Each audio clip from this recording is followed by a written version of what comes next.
지난 시간 우리는 공통된 비전의 부재로 혼란을 겪었던 독일의 통일 과정에 대해 알아보았습니다. 그런데 전범국가 독일이 통일하기 위해서는 전승 국가들의 동의를 얻어야 했습니다.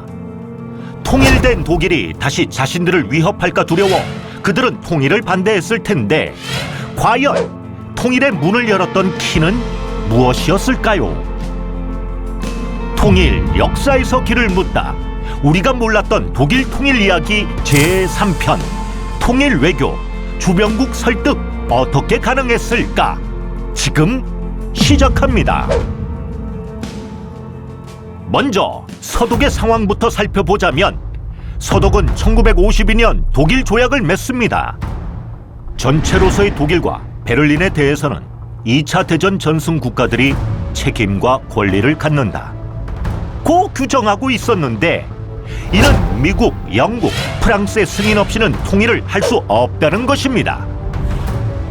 당시 서베를린 지역에는 미군 6,000명, 영국군 3,500명, 프랑스군 3,000명이라는 외국군이 주둔하고 있었으니 각설하고 이들 나라의 승인이 없는 한 독일 통일은 불가능하다 이겁니다. 동독의 사정도 그리 좋지는 않습니다. 소련군으로부터 주권을 이양받았지만 형식에 불과했으니까요. 실상은 소련의 위성국가여서 독립적인 주권 행사를 할 수 없었습니다. 그리고 바르샤바 조약기구의 규정에 따라 동독 내 통합사령부를 설치하고 소련군의 회원국 영토 주권도 인정했는데 무려 54만 명의 소련군과 부속 인원이 주둔하고 있었습니다.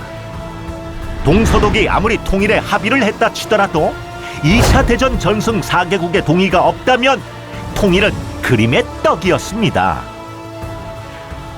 사실 주변국들은 진심으로 독일의 부활을 바라지 않았을 겁니다. 제1차, 2차 세계대전의 전범국인 독일 때문에 막대한 인명과 재산 피해를 입은 주변국들은 통일로 인해 독일이 막강해지고 다시 전쟁을 일으킬까봐 두려웠을지도 모릅니다. 이 모든 것을 막는 방법 중 동서독의 분할 점령은 가장 효과적인 방법이었기에 독일 통일의 움직임은 주변국 모두에게 받아들이기 힘든 일이었을 겁니다. 프랑스는 지난 100년 동안 3번이나 독일의 침공을 받은 나라로 독일의 통일을 바라지 않았습니다. 베를린 장벽이 붕괴되고 11월 18일 서독 정부가 독일과 유럽 분단 극복을 위한 10개항 계획을 발표하자 프랑스는 노골적으로 표현합니다. 경솔한 기습 공격! 결코 용서하지 않을 것이라며 격렬하게 반대합니다. 그리고 이런 서독의 움직임에 반격이라도 하듯 동독의 모드로우 총리와의 회담에서 적극적으로 투자를 할 테니 서독에 병합되지 말아달라고 주문합니다. 그러나 이런 프랑스의 태도도 곧 국제 정서에 따라 변하기 시작합니다. 미국이 독일 통일을 적극적으로 지원하는 데다 소련도 태도 변화의 징후를 보였기 때문이죠. 눈치 빠른 프랑스는 재빨리 독일과 유럽 통합을 추진하면서 통합 유럽 내에서 주도권을 행사하는 것으로 방향을 급선회하게 됩니다. 프랑스가 이런 결정을 한 데에는 사실 독일의 콜 총리가 유럽 단일 통화 제도의 도입과 신속한 유럽 통합을 약속했기 때문인데 자국에 도움이 되는 길을 마다할 나라는 없지 않을까 싶습니다. 영국은 사실 두려웠습니다. 독일이 통일이 되어 막강해지면 유럽 내에서 영국의 입지가 약화되지 않을까, 영국이 반대하고 있던 유럽 통합도 촉진되지 않을까 걱정이 이만저만이 아니었어요.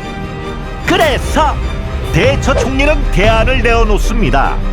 만약 독일 통일이 급속하게 진행이 된다면 나토, 유럽 공동체, 헬싱키 선언에 서명한 35개국과 공조하여 통일을 지연시킬 생각이었습니다.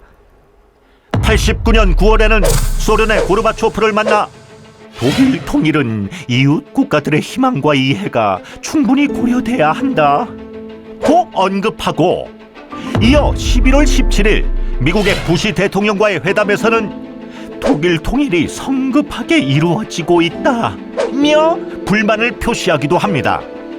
그러나 영국의 이러한 노력은 국제적 호응을 얻지 못했고 영국 보수당 내 유럽 통합파가 반발해 대처 총리의 입지마저 약화됩니다.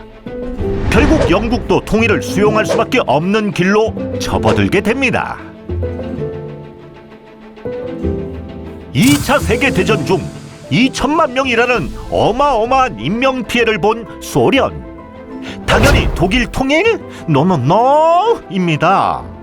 게다가 동독이 소련의 위성국가여서 굳이 찬성할 이유조차 없었죠. 그러나 동유럽 공산 정권들이 급속하게 붕괴되자 동유럽에 대한 통제권을 상실하게 됩니다. 동독 정부가 통일을 결정하자 미국 등 서방 국가들이 압박을 가해오니 소련은 코너로 몰리게 되는데요. 그래도 아주 쉽게 통일을 지지하지 않는 소련. 통일을 지지해주는 대가로 소련은 서독의 콜 총리로부터 막대한 경제 지원을 약속받습니다. 이렇듯 모두가 반기지 않았던 독일의 통일. 그러나 미국만은 달랐습니다. 물론 미국도 처음부터 긍정적이었을 일은 없죠. 세상에 공짜는 없는 법이니까요.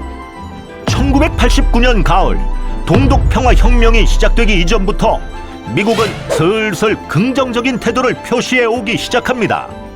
왜냐고요?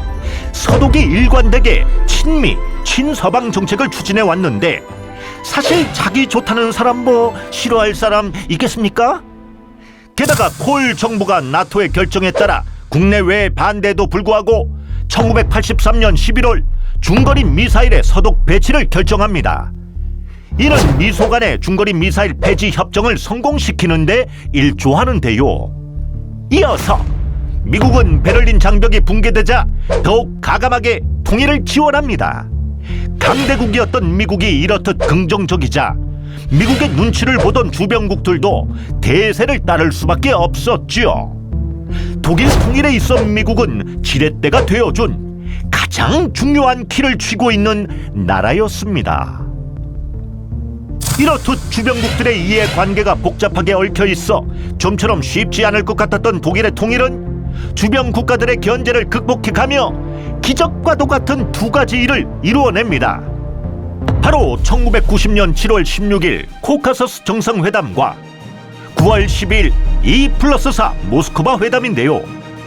코카서스 회담은 독일이 소련으로부터 완전한 주권 회복과 자율적 의사결정에 따른 통일을 문서로 보장받는 사건이었습니다. 콜은 회담의 대가로 총 550억 마르크를 지불했습니다. 2+4 모스크바 회담은 동독과 서독 그리고 미국, 영국, 프랑스, 소련 등 6개국 외교 장관들이 독일의 완전한 주권을 회복시키고 통일을 인정하는 마지막 절차였습니다. 한반도 통일에 있어서도 주변 6개국의 정치 경제적 이해관계, 영토 문제, 과거사 문제 등으로 독일만큼이나 복잡합니다. 일본과 중국은 한반도 통일에 부정적인데 독일의 통일처럼 우리도 미국의 역할이 주요 변수가 될 것입니다. 그리고 통일된 한국이 주변국 모두에게 이로울 수 있다는 새로운 비전이 제시된다면 한반도 통일의 문도 보다 쉽게 열릴 수 있을 것입니다. 좋았다면 구독과 좋아요, 알림 설정까지 해주면 얼마나 좋을까?